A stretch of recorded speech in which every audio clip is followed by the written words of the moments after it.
Welcome to I dream media. So నిద్రలేమి సమస్య చాలా మంది ఇబ్బంది పడుతూ ఉన్నారు ఈ సమస్యతోని. సో అయితే ఎందుకు అసలు ఈ నిద్రలేమి సమస్య అనేది వస్తూ ఉంది?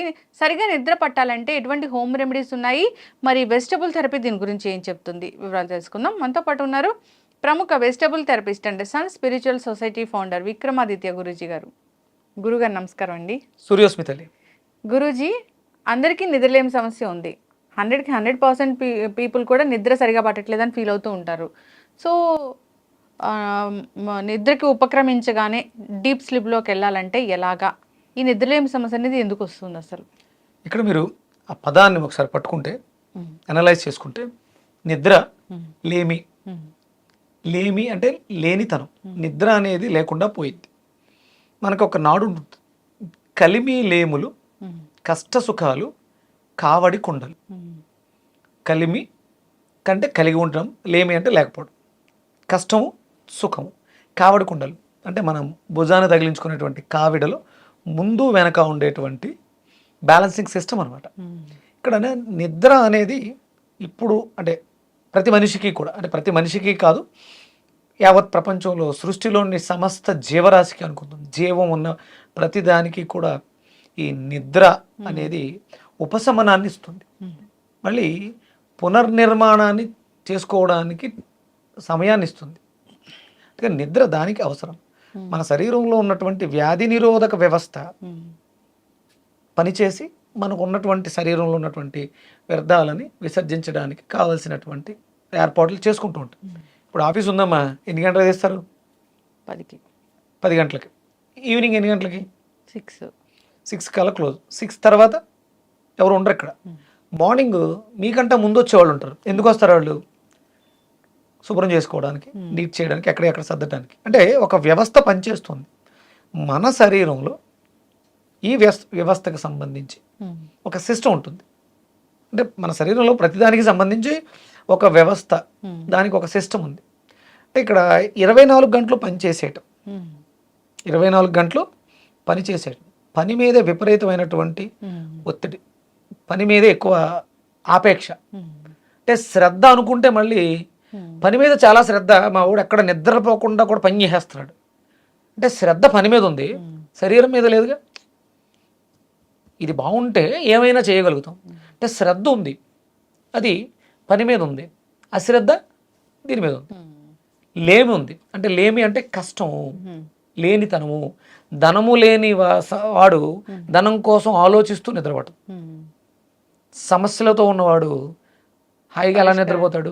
లేమి అంటే అక్కడ ఏదో లోటు ఉంది, దాన్ని ఎలా పరిష్కరించుకోవాలని ఆలోచిస్తూ నిద్రపోతాడు. ఇక విపరీతంగా తినేయటం ద్వారా, అతిగా తినేయటం ద్వారా, ఇప్పుడు ఇక్కడ ఎక్కువ మంది జనం ఉన్నారమ్మా, ఎక్కువ వర్క్ చేసేస్తున్నారు, శుభ్రం చేసుకోవడానికి అవకాశం ఉండదు, పనులు పని చేయలేరుగా. అలా అంటే అవసరానికి మించి ఉన్నప్పుడు జరగవలసినటువంటి కార్యక్రమాలు జరగట్లేదు కాబట్టి ఇబ్బంది పడిపోతున్నాం. అవసరానికి మించి తినేస్తున్నాం, అవసరానికి మించి చూసేస్తున్నాం, అవసరానికి మించి ఆలోచించేస్తున్నాం. దీనివల్లే ప్రధానంగా యువత ఎక్కువ ఇబ్బంది పడుతుంది. ఈ ఇన్సోమేనియా, ఈ ఇన్సోమేనియా ఒక్కటే అనుకుంటే నో ప్రాబ్లం, కానీ దీని తర్వాత చాలా కాంప్లికేషన్స్ వస్తాయి. నిద్రలేమి సమస్య వల్ల అనారోగ్య సమస్యలు చాలానే ఉంటాయి. అంటే ఈ నిద్ర అనేది జరగకపోతే నీ శరీరంలో రీఛార్జ్ లేకపోతే రిపేర్స్ ఇవేమీ జరగవు. అంటే నెమ్మదిగా, అంటే నీకు ఓపిక ఉన్నంత వరకు చాలా వరకు మేనేజ్ చేసేస్తుంది. ఎంత మేనేజ్ చేస్తుంది అంటే 1 గంట ధ్యానం చేస్తే 8 గంటలకు సరిపడా నిద్రతో మేనేజ్ చేసేస్తుంది. అంత అంత కెపాసిటీ ఉంది శరీరానికి. బ్యాకప్ అంటాం కదా, మీరు ఎప్పుడైనా ఒక అరగంట ఎక్కువ పడుకుంటే దాన్ని తీసుకెళ్ళి స్టోర్ చేస్తుంది, 1 గంట ఎక్కువ పడుకుంటే స్టోర్ చేస్తుంది, ఎప్పుడైనా 1 గంట తగ్గితే దీని నుంచి దానికి బ్యాలెన్స్ చేస్తుంది, తప్ప పెద్ద ఇబ్బంది పెట్టదు. ఇలా వాడేస్తే ఎక్కువ డబ్బుని విత్డ్రా చేసేసాం, దాన్ని ఓవర్ డ్రాఫ్ట్ ఏదో అంటారు కదా, అలా చేసేస్తే బ్యాంకుకి మనం బాకీ పడిపోయాం, మన శరీరానికి మనం బాకీ పడిపోయాం. పెద్ద సమస్య అమ్మా. అంటే కేవలం నిద్ర అనేది ఏదో పడక సుఖం కోసం, బెడ్ కంఫర్ట్ కోసం కాదు. మన జీవితంలో అది డొమెస్టిక్ లైఫ్ అంటాను నేను. మాతృస్థానం, జలతత్వం, ప్రశాంతత, ఎన్నో రకాల క్వాలిటీస్ కలిగి ఉంది. అశ్రద్ధ చెయ్యొద్దు, అవసరం. అప్పుడే పుట్టిన పిల్లలు మామూలుగా అయితే పడుకునేవి 12 గంటలు పడుకుంటారు, 2 గంటల మెలకు ఉండే కొలది ఆ గంటల వ్యవధి తగ్గుతూ ఉంటుంది. వెళ్ళే కొలది ఒక మనిషికి ఎంత నిద్ర అవసరం అంటే 100% డీప్ స్లీప్ 5 to 6 అవర్స్ సరిపోతుంది. చదువుకునే పిల్లలైతే కంపల్సరీ 8 గంటలు పడుకోవాలి. ఎంత పడుకుంటారో అంత జ్ఞాపశక్తి పెరుగుతుంది. చిన్నపిల్లలు మ్యాక్సిమం మనకి పుట్టిన వెంటనే వాళ్ళు ఎక్కువసేపు నిద్రపోతూనే ఉంటారు. ఏదో అలా లేస్తారు, ఆకలేస్తే పాలు తాగుతారు, మళ్ళీ పడుకుంటారు. ఎదిగే కొలిది ఆ సమయం తగ్గుతూ ఉంటుంది.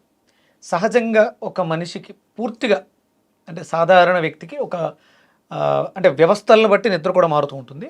గృహస్థాశ్రమ ధర్మంలో ఉన్న వ్యక్తి కంపల్సరీ 8 గంటల సేపు పడుకోవాలి సహజంగా. అంటే మనకి చాలా అద్వితీయంగా ఉండాలి, చాలా బాగుండాలి అనుకున్నప్పుడు 8 అనేది చాలా ప్రధానం. 8 సంఖ్య, 8 గంటలు అనేది ఇంపార్టెంట్, చాలా ఇంపార్టెంట్. ఇక వ్యవస్థలను బట్టి మారుతూ ఉంటుంది. ఆధ్యాత్మిక చింతనలో ఉన్నవాళ్ళు 1 గంట ధ్యానం చేస్తే అది రోజంతా కూడా ఎనర్జీగా సరిపోతూ ఉంటుంది ఆధ్యాత్మిక చింతనకు తగ్గండి. ఇక్కడ గృహస్థ ధర్మంలో ఉన్నారు, పనుల్లో ఉన్నారు, కనీసం ఒక 6 గంటలైనా సరే కంపల్సరీ నిద్రపోవాలి. మరి ఇప్పుడు ఎందుకు అంటే ఇప్పుడు పోదామన్నా పడుకుంటే నిద్ర ఎందుకు రావట్లేదంటే మన శరీరంలో బయోమెట్రిక్ క్లాక్ అనే ఒక వ్యవస్థ ఉంది. ఏ సమయానికి ఏం చేయాలి, ఎలా ఉండాలి, వీటిలన్నింటినీ కూడా అది అనుసంధానం చేస్తూ ఉంటుంది. అలాగే మనం శ్వాసిస్తూ ఉంటాం కదా, శ్వాస ఎన్ని రకాలమ్మా? మనం తీసుకునే గాలి ఎన్ని రకాలు? ఆక్సిజన్, కార్బన్ డైఆక్సైడ్ రెండే చెప్తారు. మనం తీసుకునేది ఆక్సిజన్, విడిచిపెట్టేది కార్బన్ డైఆక్సైడ్, అంతే కదా, రెండే కదా. కానీ ఇది ఒక్కసారి మనం తీసుకునే శ్వాస లోపలికి వెళ్ళిన తర్వాత 10 రకాలుగా మారుతుంది. ఇలా తీసుకున్నాను, లోపలికి వెళ్ళింది అది గాలిగానే లోపలికి వెళ్ళిన తర్వాత వ్యాన, ఉదాన, సమాన, ప్రాణ, నాగ, కూర్మ, ధనుంజయ ఇలా మారింది. ఇలా మారిన ఆ ప్రాణవాయువు ఒక్కొక్క వాయువు ఒక్కొక్క వ్యవస్థ మీద పనిచేస్తూ ఉంటుంది. మనం ఏం చేసాం, ఒక చిన్న ఎడిక్షన్, సెల్ ఫోన్ లేకపోతే సంథింగ్, ఆల్కహాల్ లేకపోతే ప్లేయింగ్ కార్డ్స్, వీటి వల్ల ఇవి చేస్తూ లోపల ఉన్నటువంటి ఇన్ని వ్యవస్థలని పాడు చేసాం. ఒక చిన్న నిద్ర అనేది అని అశ్రద్ధ చేసి, శ్రద్ధ అంటే మన శరీరం మీద మనకి శ్రద్ధ ఉంటే ఆఫ్టర్ 6, 7, 8 తర్వాత ఇది నిద్రకు ఉపక్రమించాలి, దానికి కావాల్సిన ఏర్పాట్లు చెయ్యాలి. అది చేయకుండా అంటే వ్యామోహాలు లేకపోతే దానికి అలవాటు పడిపోయాం, వ్యసనంగా మారిపోయి ఆల్కహాల్ తాగుతూ అవసరం లేని అన్నెసరీ పదాలు మాట్లాడుకుంటూ వాడిని తిట్టుకుంటూ వీడిని తిట్టుకుంటూ మన వ్యవస్థని పాడు చేసేసాం. ఇప్పుడు వ్యవస్థ అంతా అంతే. అంటే ఇక్కడ ఏం చెప్తున్నానంటే నువ్వు ఒక్కడివి పాడైపోతే పర్వాలేదు, నీతో పాటు మనం సొసైటీని కూడా పాడు చేసేస్తాం, ప్రకృతిని పాడు చేసేస్తాం. There is action equal to opposite same reaction అన్నారు న్యూటన్ థర్డ్ లా ఏదో చెప్తూ ఉంటుంది. మనం అంటే నీ ఇంట్లో నువ్వు ఒక్కడో ఏదో కూర్చొని చేసుకుంటూ ఉంటే దాని ప్రభావం నీ ఇంట్లో ఉన్న పిల్లలకి వీళ్ళందరికీ ఎలా అయితే వ్యక్తం అవుతుందో ఇది చాలా వరకు పాడు చేస్తుంది. ఇప్పుడు మనం వెస్ట్రన్ కంట్రీ మీద ఆధారపడి పడుకోవాల్సిన సమయంలో కూర్చొని పనులు చేస్తున్నారు, నెలకి లక్షల జీతాలు తీసుకుంటున్నారు అని చాలామంది గర్వపడుతుంటారు. కానీ రేపొద్దుట వాళ్ళు పడే బాధలు వర్ణనాతీతం. ఎందుకంటే వాళ్ళకి ఫ్రీడమ్ లేదు. వాడు అక్కడ మేలుకొని ఉన్నప్పుడు వీడక్కడ పడుకోవాలి, వీడిక్కడ మేలుకొని ఉండి ఆడ పడుకున్నప్పుడు పని చేస్తూ ఉండాలి. రివర్స్ కదా వెస్ట్రన్ కంట్రీస్కి. అంటే బానిసత్వంలో డబ్బు కోసం బ్రతుకుతున్నాం, మన జీవితాన్ని వాడికి పణంగా పెడుతూ ఉన్నాం. దానివల్ల నిద్ర సమస్య. అంటే ఇప్పుడు మీరు ఊరెళ్ళి చూడండి, విలేజెస్కి వెళ్ళి చూస్తే 7 తర్వాత ప్రతి ఇంట్లోనూ మినుకుమంటూ దీపాలు ఉంటాయి చిన్నవి. అంటే పూర్వం ఒత్తు దీపాలు కాబట్టి ఇప్పుడు చిన్న లైట్లు పెట్టుకుని ఏదో టీవీ సీరియల్ చూస్తూ మ్యాక్సిమం పడుకోవడానికి సిద్ధంగా ఉంటారు. ఒక 8, 9 అయితే టీవీలు కూడా కట్టేసి హాయిగా మంచి నిద్రలోకి వెళ్తారు. ఊరంతా కూడా ప్రశాంతంగా ఉంటుంది. ప్రకృతిలో ఎక్కడ కూడా పెద్దగా సంచారం ఏమీ జరగదు, ఒక మనిషి తప్ప. అభివృద్ధి చెందాము అని చెప్పి సిటీస్లో అర్ధరాత్రులు తిరుగుతూ మీకు మిడ్-నైట్ బిర్యానీలని ఇయ్యని ఓపెన్ చేసి జీవితాన్ని సర్వనాశనం చేసుకుంటారు. ఈ మధ్యకాలంలో వింటున్నారు కదా, ఏంటి క్యాన్సర్, హార్ట్ అటాక్. ఏంటి కారణం? మన శరీరంలో ఉన్నటువంటి బయోమెట్రిక్ క్లాక్ని మనం పాడు చేయటం.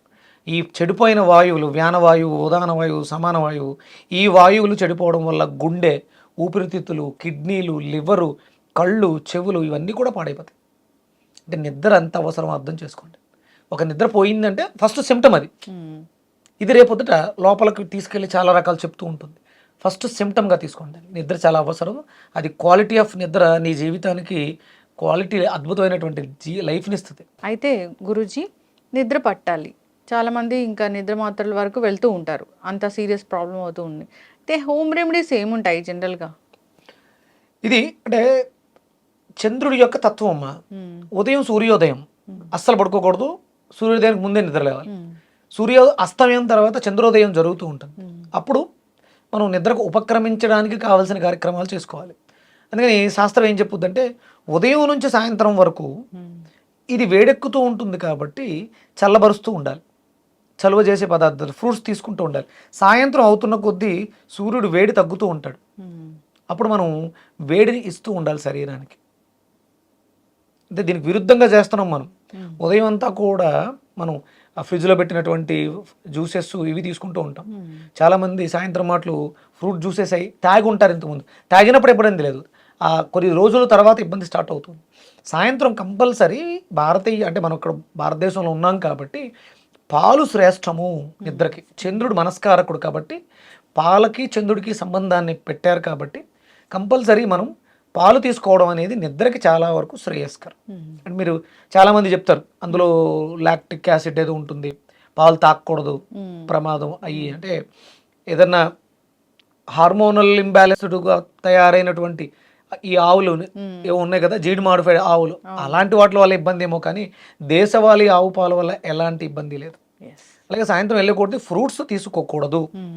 అంటే వేడివేడిగా ఉండేటువంటి జావ కానీ గోరువెచ్చగా ఉండడానికి ఉండేవే ఏవి తీసుకున్నా కొంచెం హాట్ బ్రావరేజెస్ ఉండాలి. గ్రీన్ టీ లాంటివి, అవి కూడా మళ్ళీ ఎనర్జెటిక్గా ఉండకూడదు. ఎనర్జీ తగ్గాలి. మనం అలసిపోతే నిద్ర వస్తుంది, అలసిపోవట్లేదు. శక్తిని దాన్ని ఏమంటారు సింథటిక్ ఎంజైమ్స్ ద్వారా ఎనర్జీని తీసేసుకోవడం వల్ల నీరసం రావట్లేదు, అందుకని నిద్రపోవట్లేదు. అందుకని మ్యాక్సిమం పాలు తీసుకోవడం అనేది శ్రేయస్కరం. అలాగే ఆ పాలలో కొంచెం ఈ గసగసాలని కొంచెం మెత్తగా చూర్ని ద్వారగా వేయించి చూర్ణం చేసి పాలలో కలుపుకు తాగినా కూడా నిద్ర వస్తుంది. అలాగే అద్భుతమైనటువంటి వెజిటేబుల్లో అద్భుతమైనటువంటి పొట్లకాయని జ్యూస్గా తీసుకుని తాగినా కూడా మీకు మంచి నిద్ర. అంటే ఇది కేవలం నిద్ర సమస్యకే కాదు, మీ శరీరంలో ఉన్నటువంటి బయోమెట్రిక్ క్లాక్ రిపేర్కి ఉపయోగపడుతుంది. మనం ఒక నిద్ర మీద కాదు, నిద్ర వల్ల వచ్చినటువంటి డ్యామేజెస్ అన్నింటినీ కూడా కవర్ చేసుకోవడానికి అవకాశం ఉంది. ఖచ్చితంగా గురువుగారు చాలా చక్కగా చెప్పారండి. అందరూ కూడా ఈ హోమ్ రెమెడీని పాటించాలని కోరుకుందాం. దీనివల్ల ఇటువంటి నష్టాలు అయితే ఏం ఉండవు. ఖచ్చితంగా జాగ్రత్తలు అయితే తీసుకోవాలని కోరుకుందాం గురువుగారు. మీరు అన్నట్లుగానే మెంటల్ హెల్త్ బాగుండాలి, సో టెన్షన్ లేకుండా ఉండాలి, శారీరక శ్రమ ఉండాలి. అలాంటప్పుడు ఈజీగా నిద్ర పడుతుంది, అలవాటు చేసుకోవాలి. అంతేకాదు డిన్నర్ లేట్గా చేయడము, హెవీ డిన్నర్ చేయడం ఇలాంటివి కూడా చేయకూడదు. సో అంతేకాదు ఫ్రూట్స్ కూడా నైట్ టైంలో తీసుకోకపోవడం మంచిది, తీసుకోకూడదు అసలు. మంచి చెడ్డ కాదు, ఈవినింగ్స్ ఆఫ్టర్ సన్సెట్ ఫ్రూట్స్ ఏ ఫ్రూట్ తీసుకోవడానికి లేదు, శాస్త్రం చెప్పింది. ఆరోగ్యంగా ఉండాలంటే శుభ్రంగా గోరువెచ్చటి పాలలో మిరియాల పొడి వేసుకుని తాగాలి. శారీరక శ్రమ అవసరం. తిన్న తర్వాత కంపల్సరీ 10-15 నిమిషాలు నడవాలి. శరీరం కదలిక లేకపోతే నిద్ర అనేది రాదు. ఖచ్చితంగా గురువుగారు పాటించాలని కోరుకుందాము. సో నిద్ర సరిగ్గా నిద్రపోతే అనారోగ్య సమస్యలు ఏవి ఉండవు, మానసిక ప్రశాంతత కూడా ఉంటుంది. చక్కటి ఇన్ఫర్మేషన్ అండి, ధన్యవాదాలు. సూర్యోస్మి.